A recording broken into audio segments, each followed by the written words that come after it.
En manchette cette semaine, nos infos Témis ont fait le plein sur le rodéo du camion. Démolition à Ville-Marie, on a de l'assurance avec le marteau-piqueur et on veut s'en donner côté économie alors qu'on parle avec la Société de développement du Témiscamingue. D'abord, dans l'actualité, on se questionne souvent, nous les gens des nouvelles, avec quel texte est-ce que je vais commencer mon bulletin. Je l'ai fait aussi, mais indéniablement, un seul doit être premier à la ligne de départ puisqu'il est question de course. Un sujet pour commencer, cette saga du rodéo du camion.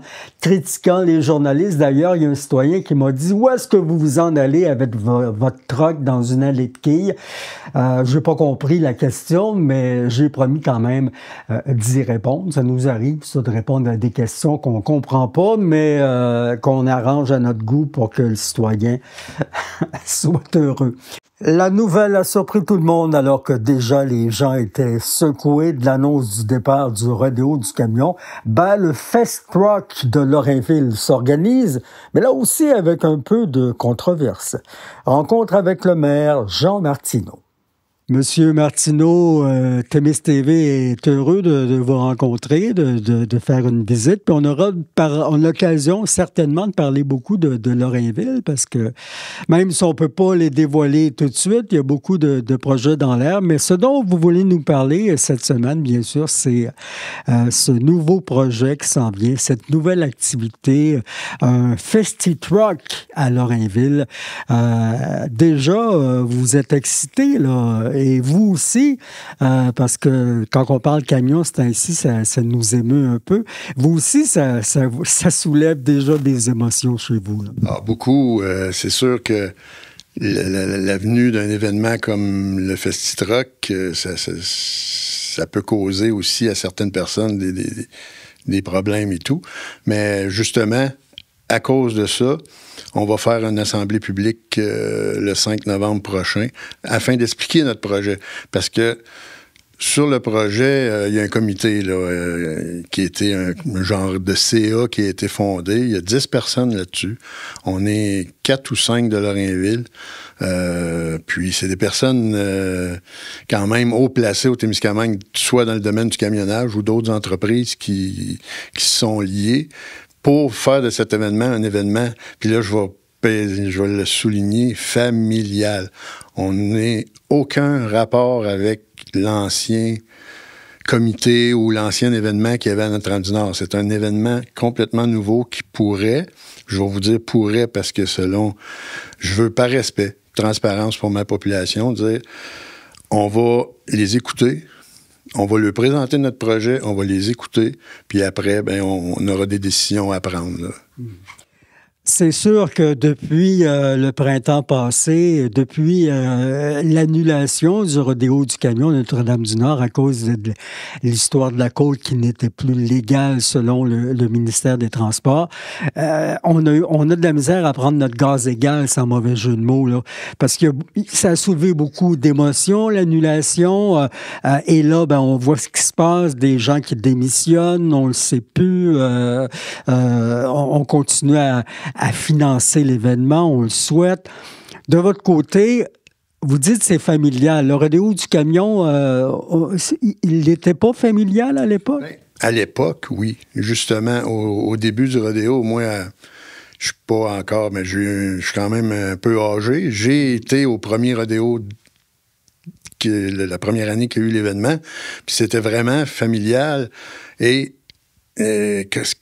c'était des camionneurs de la région, en majorité, qui travaillaient avec leurs camions. D'ailleurs, je pense que même c'était une obligation d'avoir un permis. Dans le temps, ils appelaient ça des VR, je pense. C'était l'obligation pour pouvoir participer.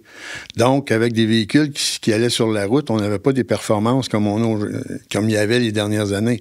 Puis nous, justement, dans notre projet, on n'a pas... La fédération n'est pas avec nous. On ne sera pas attaché à aucune fédération de camionneurs. Et les camions de classe A, les bolides, là, ils ne seront pas invités non plus à notre activité. Là. Donc, ça va être une activité un peu moins puissante, si on peut s'exprimer.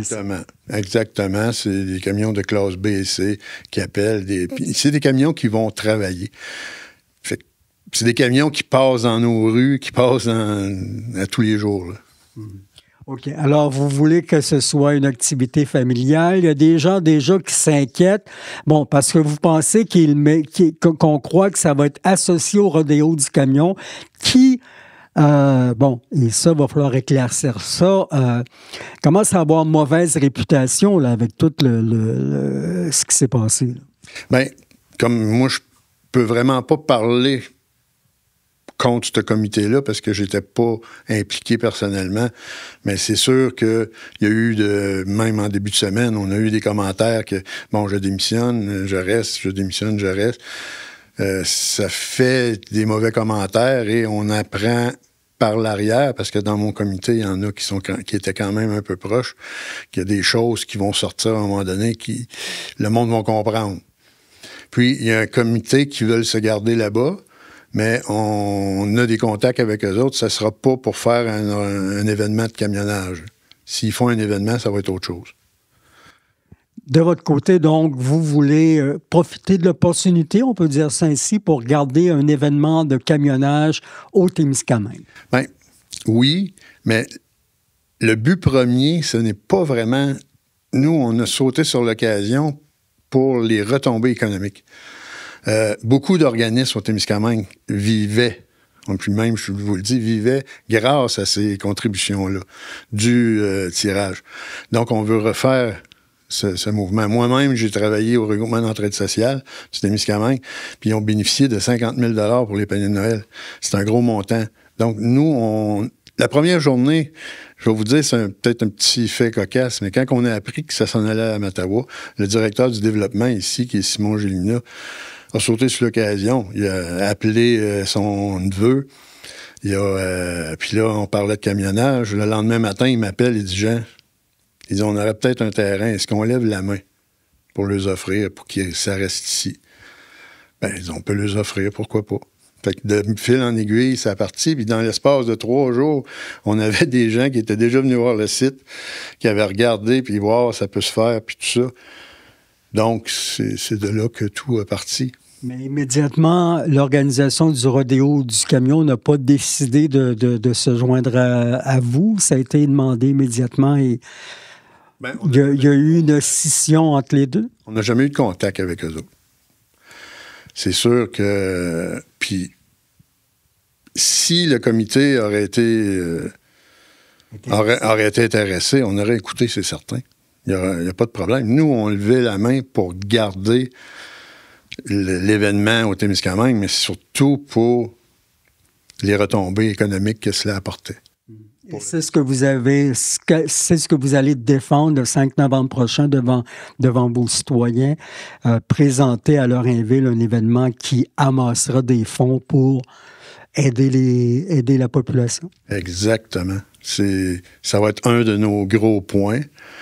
Et les autres, bien, de faire un événement aussi, avec toutes les fermetures qu'on a au Témiscamingue, avec les fermetures, on a un dépanneur qui a fermé la semaine passée à Ville-Marie. Il faut faire quelque chose. Sinon, on va devenir une MRC qui va juste survivre. Donc, il faut amener... Nous, on a un gros événement l'hiver avec le carnaval. Fait que là, on pense... C'est l'occasion d'avoir quelque chose l'été là, de plus gros que la Saint-Jean-Baptiste ou un beach party, mettons. On aura l'occasion d'en reparler. M. Martineau, merci de l'avoir fait un peu avec nous et on reviendra parce qu'il paraît qu'il y a du projet à Lorrainville à surveiller. Ah, il y a beaucoup de projets qui s'en viennent. Tenez-vous au courant de nos choses. Puis j'invite la population à venir en grand nombre le 5 novembre. Encore de belles images à vous montrer à Témis-TV. On avait hâte de le faire. Certains clients qui sont surpris ces derniers jours lorsqu'ils se présentent sur la rue des Oblats pour visiter leur assureur Promutuel, c'est qu'à Ville-Marie, il y a un gros chantier qui s'entame avec, et vous le voyez, là, la démolition de l'édifice qui, depuis plus de 50 ans, abritait, entre autres, l'entreprise Promutuel au Témiscamingue. Il y a du changement à la foire. On sait que Bernard Flébus a quitté la présidence après de loyaux services, après avoir bien travaillé, comme plein de monde dans cette organisation-là. Il y a un nouveau président qui s'appelle Médéric Clément, connu dans la région. Et il y a du nouveau, c'est que la foire va se tenir dorénavant en pleine fête civique des Ontariens. J'ai jasé avec Médéric. Médéric, comme on dit dans le jargon, on va chausser de grosses chaussures là, dans les prochains mois, prochaines années. Oui, en effet, Bernard, ça fait depuis les débuts qui est impliqué dans la foire, passe le flambeau. Donc, je suis très excité de reprendre le rôle. C'est sûr que c'est, comme vous dites, des grands souliers à chausser, mais je pense je suis bien entouré, on a une bonne équipe, donc je pense qu'on va être capable de faire une belle édition en 2025. Tu avais regardé ça quand même attentivement, la foire gourmande, au cours des dernières années? Oui, ça fait 3 ans que je m'implique dans la foire gourmande. J'ai été 2 ans comme employé. L'année dernière, j'ai rejoint le CA. Donc là, je trouve que c'est la prochaine étape, c'est de devenir président. Ça fait beaucoup d'années que je fréquente la foire gourmande aussi. J'ai fait du bénévolat et tout. Donc, c'est un festival que je connais bien, que j'ai hâte d'y ajouter ton grain de sel. Mon grain de sel, exactement. Comme dans une recette, c'est puisqu'on parle de foire gourmande. C'est ça. Mais justement, la recette de la foire gourmande, est-ce que tu as l'intention de la modifier ou, on parle de renouveau quelquefois. Est-ce que c'est le temps d'un certain renouveau à la foire gourmande? Mais je pense que oui, on veut pas dénaturer la foire. Je trouve que la mission, ça reste une mission qui est importante. On veut promouvoir nos exposants, les agroproducteurs, mettre d'avant les produits régionaux. Donc la mission, il faut la conserver. Je pense que c'est le concept qui peut changer un peu, ramener. C'est un concept qui s'en vient un peu dépassé. Je pense que c'est le même sensiblement depuis le début. Donc essayer d'amener un petit vent de fraîcheur, changer un peu le concept, trouver une autre façon d'attirer les visiteurs. Là, faites-nous pas peur, on va pas changer ça d'un bout à l'autre là, pour ne plus reconnaître notre activité. Là. Non, c'est ça. On veut pas perdre la foire telle qu'on la connaît. C'est sûr qu'on va changer des trucs. Ça sera pas comme les dernières éditions, mais on veut garder sensiblement le même principe. On veut garder la foire gourmande. Parce que, évidemment, avec les années, on a beau aimer une activité, on a beau attirer un tas de personnes, parce qu'il y a des concepts, tu sais, de la dégustation de mets régionaux. Je pense qu'on on veut pas s'en passer, mais à un moment donné, il vient un essoufflement. Est-ce que vous le sentez dans l'organisation, un certain essoufflement, que c'est le temps de dire, il faut changer des choses? Oui, c'est un peu pour ça. Tu sais, les gens aiment venir voir les exposants, mais ils veulent d'autres choses. C'est pour ça qu'on veut mettre l'accent un peu sur des expériences, découvrir des plats, des produits, des expériences culinaires, ajouter pour nos spectacles aussi, rehausser nos artistes. Donc, on veut attirer les gens qui viennent à la foire, puis ensuite, ça va faire découvrir les exposants. Donc, ça va être bénéfique pour nous, autant pour nous que pour eux. Passer peut-être un peu plus davantage les limites de Ville-Marie pour aller voir peut-être d'autres municipalités de la région? C'est pas impossible. On n'a pas décidé encore, mais ça peut arriver qu'on s'étende ailleurs au Témiscamingue. Bon succès dans cette nouvelle nomination, de ce nouveau rôle et tout le dynamisme nécessaire parce qu'il en faut. Hein? Oui, absolument. Merci beaucoup. Demeurons dans le monde des affaires et de l'économie. Comment ça se passe? Comment va l'économie au Témiscamingue alors que coup dur après coup dur ont frappé notamment Ryan et la série Béarn? On va s'en remettre, là, mais quand même, ça fait mal dans les derniers mois. Le Bel sur Quévillon aussi, dans le nord du Québec, en arrache. La Société de développement du Témiscamingue qui garde le moral quand même et comme d'autres individus et organismes, travaille pour constamment relancer la situation. On y est habitué. Et on exige de l'aide pour le faire. Quand même, le bilan reste lourd pour le moment. On en parle avec la guigoise Nadia Bellumeur, directrice générale de la Société de développement du Témiscamingue. Madame Bellumeur, il y a le bilan 2023-2024 qui a été déposé au cours des derniers jours. En général, au Témiscamingue, dans ces temps-là, au cours de ces derniers mois-là, l'économie allait quand même passablement bien? Bien, c'est sûr que 2023-2024, on a commencé à avoir un ralentissement économique quand même parce que, bon, il y avait tous les prêts qui ont été faits dans la période de la COVID, des prêts d'urgence aux entreprises qui arrivaient à échéance. Donc, les entreprises devaient rembourser rapidement ces prêts-là. Donc, je pense qu'ils ont concentré leurs efforts à dire, bien, on va rembourser d'ailleurs ces prêts-là pour bénéficier de la subvention. Fait qu'on a déjà vu un ralentissement économique dès 2023-2024. Et par la suite, on n'ose peut-être pas y croire, on se dit, peut-être qu'on fait de l'aveuglement volontaire, mais après ça, alors qu'on espérait que ça se replace parce que la COVID était finie, que ça reprenait, bien là, on doit le dire, le mot n'est pas trop fort, c'est l'hécatombe, là. Bien, au niveau du secteur forestier, bon, on a vu ce qui s'est passé dans les derniers mois, les fermetures d'usines, les pertes d'emplois. Oui, c'est quand même très important. Ce qu'on sous-estime, on voit les emplois directs associés aux fermetures d'usines, mais il y a tout ce qui est l'effet domino, les sous-contractants forestiers, donc les travailleurs qui travaillent pour ces sous-contractants-là, tout ce qu'on dépense dans les commerces pour faire vivre les entreprises, bien, tout ça là, subit le contre-coup aujourd'hui de ces fermetures d'usines-là. Puis, il faut dire qu'on est un territoire de 20 000 km² où il n'y aura pratiquement pas de coupe forestière dans la prochaine hiver, là. Et c'est la crise avec un énorme C, là, parce que vous travaillez, vous et plein de collaborateurs, souvent à la relève quand survient une crise du genre, mais là, ça va être dur à relever, là. Oui, effectivement, c'est sûr qu'on est en mode solution tout le temps. Tu sais, on dit ça se peut pas qu'on ait une si belle richesse qui est la forêt, qui est quand même renouvelable. On dit c'est une ressource renouvelable, la forêt, et qu'on fera rien avec ça. Donc, tu sais, c'est sûr que là, oui, la crise est d'ampleur vraiment importante, qu'il ne faut pas sous-estimer.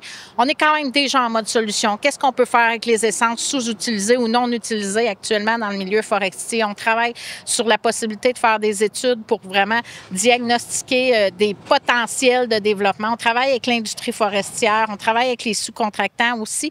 Donc, on est en mode solution, mais le contre-coup est quand même là. Puis on voit déjà des entreprises qui ont commencé à liquider leur machinerie. Et on a l'impression que c'est pas tout le monde qui voit l'urgence de la situation. Et quand je parle de c'est pas tout le monde, de ce monde-là, le gouvernement du Québec actuellement, il vient faire un tour pour nous donner un peu d'argent pour vivoter, c'est mon expression à moi, mais la CAQ devra se réveiller rapidement. Bien, c'est sûr qu'il va falloir bouger rapidement. Puis, on sait que ça bouge jamais assez vite pour l'ampleur que ça a. Et les solutions sont difficiles à trouver. Hein? Faut se réinventer.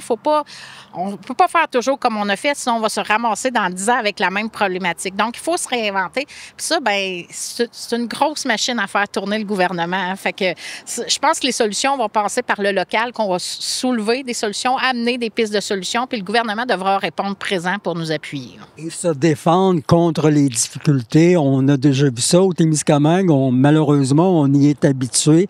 Alors, je pense que ce serait important de les écouter, les Témiscamiens.